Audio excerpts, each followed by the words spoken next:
Positivism and social engineering are the great idols that indirectly provoked all the conflicts, genocide, etc. that devastated humanity in the 20th century. Therefore, it is my responsibility to express to you my criticism of positivism. You will find my criticism in my article, Método y crisis en la ciencia económica. Hayek refers to positivism as scientism. Please write down scientism. And he defines it as follows. He says that scientism is the indiscriminate and undue application of the method of the natural sciences to the field of economics and the social sciences, of human action. Why is there a desire to apply the method of physics and the natural sciences to the sphere of human action and economics, when it's now so obvious, in light of all we've said, that an abyss separates the world of human beings from the world of plants? Well, there are many reasons. Economists have always had an inferiority complex with respect to natural scientists. Economists have watched as bridges were built, man walked on the moon, and illnesses were eradicated. And it frustrates economists that they can't do the same. Be engineers of a sort, who with their knowledge and will, and with the power of the state, would solve every problem. So, dazzled by the illusion that copying the method of physicists would enable them to achieve the same results, economists insist on applying to their own field a method that is foreign to it, and the consequences for society are disastrous. Indeed, I repeat, all the conflicts, wars and genocide that have afflicted humanity, all you can imagine, have sprung from this methodological error. For ideas ultimately drive the world. Also, there is a social demand from citizens themselves who cry, "Papa State, solve my problems. From the time I'm born till they lay me in my grave, I want everything to be worked out for me." We rebel. We've talked about this in class already. We rebel against our own creative entrepreneurial nature.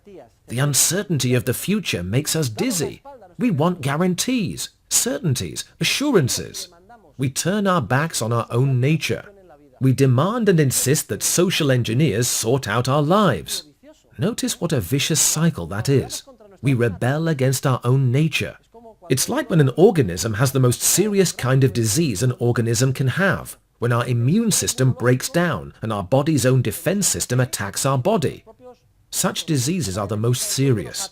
Well, that also happens on a social level. We rebel against our creative nature, against the dizziness we feel at the uncertain future, and we demand someone organize our lives from above with coercive commands, which systematically conflicts with and ultimately destroys the process of social cooperation, as we will see in this course.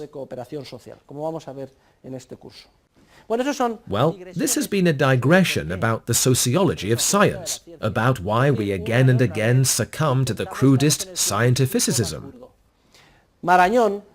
According to Gregorio Marañón, who belonged to the Spanish Royal Academy, the appropriate term in Spanish is cientificismo, rather than scientismo.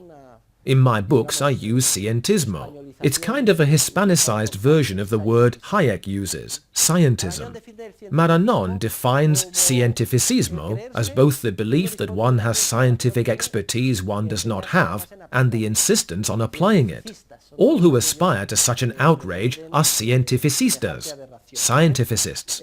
Therefore, scientificism is the main manifestation of this positivism. Positivists defend what we will call methodological monism. Monism derives from the Greek monos, meaning single, alone.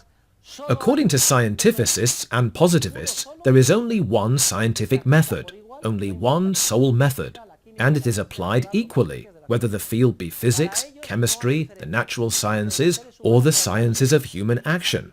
They recognize no difference between human beings and bacteria, and therefore the same method that is applied in the laboratory to study a rock or a chemical compound, or to dissect a cadaver, must also be applied to human beings who act. That's what is called methodological monism, It collides with the proper perspective, which is based on methodological dualism, two radically different methods, one for the natural sciences and another for the social sciences.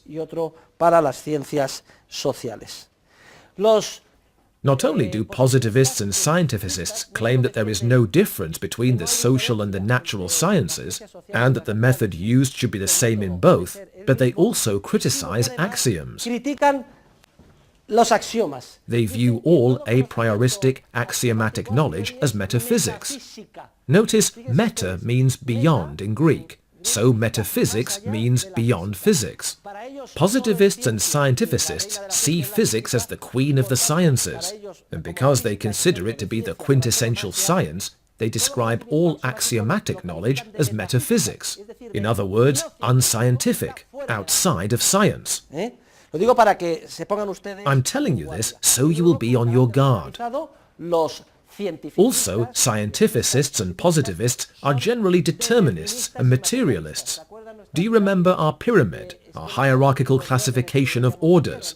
We talked about it yesterday or the day before yesterday. Well, scientificists and positivists believe that the simple orders determine the complex spiritual orders, that relationships flow from the bottom up, and not, as we were saying, from the top down. In fact, we criticized determinism. We said it could not be applied to itself, that the deterministic criterion could not be applied to determinists. If everything is determined, then your idea that everything is determined is itself determined, and therefore it lacks any scientific value. Furthermore, we said that the deterministic view is ultimately absurd, because we cannot possibly conceive of a world devoid of the principle of free will. How on earth could all our action be determined by nothing more than basic physical stimuli from the outside world? By what we have seen, by the light that has hit us, by what we have drunk, etc. I mention this because there is a battle raging here, a battle to the death. Either we are right or the others are right, and the implications for the process of social cooperation are very grave. Either it is true that human beings are like bacteria, that social engineers can manipulate society like Play-Doh, that one sole method, the same one, should be applied to physics, to technology, to engineering, as well as to society, and that the basic elements of the world of physics are what determine spiritual relationships and human action. Either the truth lies with that approach, or it lies with the correct approach, which I am explaining here, and which I defend.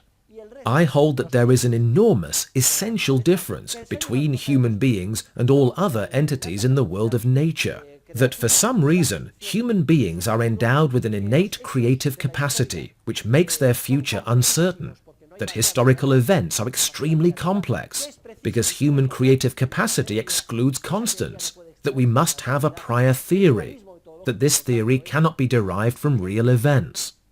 Therefore, methodological dualism is a requirement we cannot waive as social scientists.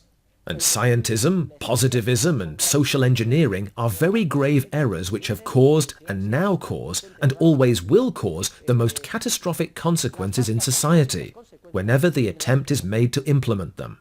Whenever we wish to manipulate society from above, as if we were social engineers, we destroy the process of social cooperation.